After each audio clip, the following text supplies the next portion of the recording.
Assalamualaikum dan salam sejahtera bersama Cikgu Su dalam mata pelajaran Pendidikan Sains Sosial dan Alam Sekitar tahun 5. Kita masih lagi berada dalam tajuk tenaga elektrik. Hari ini kita nak fokuskan kepada tajuk penjimatan tenaga elektrik. Kenapa kita perlu jimatkan tenaga elektrik? Kita perlu jimatkan tenaga elektrik kerana jika elektrik tidak dapat dijimatkan, tarif elektrik akan tinggi. Dan jika tarif elektrik akan tinggi, maka bil atau pembayaran akan jadi mahal. Itu sebab utama kita kena jimatkan tenaga elektrik. Dan terdapat pelbagai cara untuk kita jimatkan tenaga elektrik di rumah. Yang pertama, jimat elektrik yang pertama, semua rumah ada lampu dan banyak pula tu. Jadi kita kena buat apa? Kita perlu pastikan suis lampu jika tidak digunakan. Contoh, kita ada lampu di bilik tidur. Kita juga ada lampu di dapur. Dan kita ada juga lampu di bilik air. Ada banyak lagi di ruang tamu, di koridor, di parking kereta. Banyak lampu. Jadi kita perlu jimatkan. Kita hanya guna ataupun hidupkan saiz lampu apabila kita nak gunakan. Contoh, kita berada di ruang tamu. Lampu di bilik tidur perlu dimatikan suis. Jika kita keluar dari bilik air, lampu bilik air perlu dimatikan, suis dimatikan. Dan jimat elektrik yang kedua. Okey, di rumah kita mesti ada kipas. Sebab apa? Kita nak gunakan kipas untuk menyejukkan badan kita. Jadi, apa perlu kita buat? Okey, kita perlu matikan suis kipas jika kita tidak gunakan. Seperti mana tadi kita belajar pasal lampu, sama juga dengan kipas. Kalau kita nak guna, baru kita pasang, baru kita hidupkan. Kita tidak boleh biarkan kipas terpasang sepanjang masa, sepanjang hari, pagi, petang, malam, sampai besok pagi. Jadi kita tidak digalakkan untuk buat macam tu. Kita perlu jimatkan tenaga elektrik. Kalau kita duduk di ruang tamu, kita hanya pasang kipas di ruang tamu sahaja. Kalau kita berada di bilik, kita perlu pasang kipas di bilik. Di ruang tamu kita matikan. Kita hanya hidupkan apabila perlu. Dan jimat elektrik yang ketiga, televisyen. Ni semua orang suka, kanak-kanak suka, dewasa pun suka. Jadi kita kena buat apa? Kita hidupkan televisyen apabila ingin menonton sahaja. Selesai menonton televisyen, kita matikan suis. Kita nak tengok, kita hidupkan. Tak nak, kita matikan. Selesai, matikan suis elektrik. Itu cara kita nak jimatkan elektrik. Jimat elektrik yang ketiga. Semua orang ada mesin basuh. Kita tak perlu basuh menggunakan tangan. Kita guna washing machine, guna mesin basuh. Tetapi kita kena ada cara untuk jimatkan elektrik. Jimatkan tenaga elektrik. Ketika membasuh baju macam mana? Okey. Kita tak boleh basuh baju dalam jumlah yang banyak. Kita masukkan, sepenuh-penuh masukkan. Tak boleh. Sebab apa?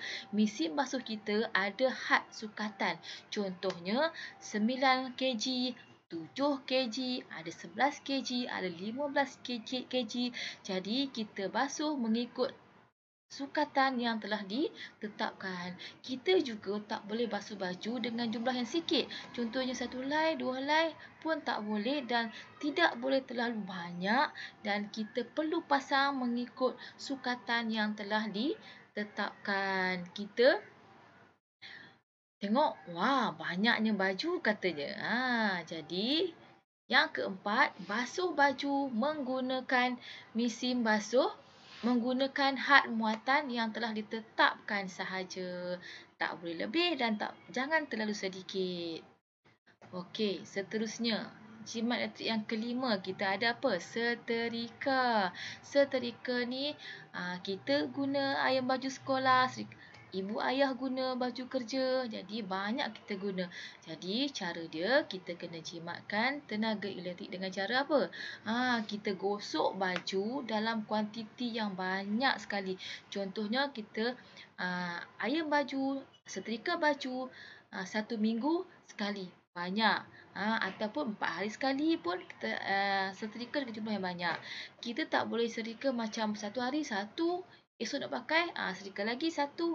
Kita tak digalakkan. Untuk jimatkan tenaga elektrik, kita kena gosok baju dalam jumlah kuantiti yang banyak. Contoh 1 minggu sekali. Dan kita juga tidak boleh biarkan lampu pada setrika kita terpasang. Maksudnya kita tak tutup, tak matikan switch je kalau lampu masih terpasang. Jadi selesai kita guna, sesiap kita setrika baju, kita mesti matikan switch setrika kita. Okey, seterusnya yang keenam, ini kanak-kanak suka. Kita ada apa? Kita ada peti sejuk. Apa yang kita kena buat? Kita pastikan peti sejuk kita sentiasa pintu peti sejuk kita sentiasa tutup rapat. Tak boleh terbuka ataupun dilonggar. Jadi itu akan menyebabkan tenaga elektrik kita digunakan dengan kadar yang banyak. Jadi kita kena pastikan pintu peti ais sentiasa ditutup rapat. Dan kita buka peti ais apabila perlu sahaja. Kalau tak perlu buka. Kita nak minum air, kita buka peti ais, minum dan tutup rapat kembali. Nak ambil makanan, kita buka, ambil dan tutup dengan rapat. Itu cara kita nak jimatkan tenaga elektrik. Okey. 6 cara kita nak jimatkan tenaga elektrik. Cikgu dah bagi 6 cara tadi. Dan kita nak jimat tenaga elektrik tapi kita masih lagi tak berjimat. Kenapa? Dan kita ada cara untuk menjimatkan dan mengatasi. Untuk kita jimatkan tenaga elektrik, yang pertama kita ada apa? Yang pertama, kita perlu saling membantu. Macam mana? Dalam keluarga kita ada ibu, ayah, kakak, adik, ada ramai. Jadi, kita perlu saling membantu. Jika ibu terlupa matikan switch lampu di dapur, kita tolong matikan, tolong tutup switch lampu. Kalau kakak terlupa nak tutup switch setrika, tolong tutupkan. Kalau ayah terlupa nak tutup switch semasa mengecas telefon, tolong tutupkan. Tolong matikan switch. Itu cara kita dengan cara saling membantu. Dan yang kedua, yang macam tadi, patuhi cara penggunaan barangan elektrik macam mesin basuh tadi. Jadi kita patuhi cara penggunaan yang telah tetapkan. Mesin basuh kita 9 kg kita guna, kita basuh baju dengan kadar yang 9 kg sahaja. Kita patuhi cara penggunaan barangan elektrik kita. Dan yang ketiga, kita bijak membeli dan bijak memilih. Macam mana tu? Semasa kita nak beli barangan elektrik, kita akan tengok di kedai dia ada tulis, dia ada letak stiker jimat tenaga elektrik yang ada lambang star bintang tu.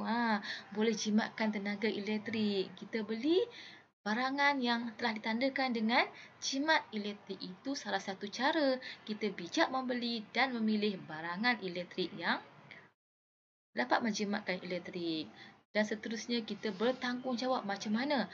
Kita ada rasa tanggungjawab dalam diri kita. Contoh, di dalam kelas, kita nak keluar kelas, lampu terpasang, kipas terpasang, jadi kita bertanggungjawab untuk tutup ataupun matikan switch. Di rumah pun sama, kita tanggungjawab. Sekiranya dalam bilik kita nak keluar, kita tutup lampu, kita amalkan sikap tanggungjawab. Jadi kita mesti dapat jimatkan tenaga elektrik. Cikgu yakin kita mesti dapat jimat jika kita bertanggungjawab. Betul tak? Jadi itu ada 4 cara kita nak mengatasi untuk kita menjimatkan tenaga elektrik. Yang pertama, saling membantu, patuhi cara penggunaan, bijak membeli dan juga bertanggungjawab. Okey. Setakat itu saja penjelasan kita pada hari ini. Kita berjumpa lagi dalam tajuk yang akan datang. Sekian. Terima kasih semua kerana menonton. Jumpa lagi.